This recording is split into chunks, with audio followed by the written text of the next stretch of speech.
এই দেখো আমাদের কাকা আজ একটা কাতলা মাছ নিয়ে এসেছে, কত বড় দেখেছো তোমরা? এই দেখো সাইজটা দেখো। এই দেখো এই কাকাটা নিয়ে এসেছে, এই দেখো কাটবে। কাকার চেহারা ভালো, বুঝেছো? সেরকম মাছের চেহারা। আরে তোমার মারে দেখাইতে আছে না, এটা ভিডিও করে ছাড়া হবে এখন।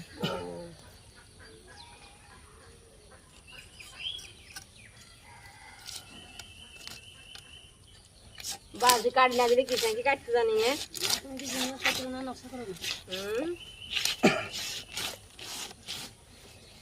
দেখো মাছটা কাটতেই পাচ্ছে না, এত বড়।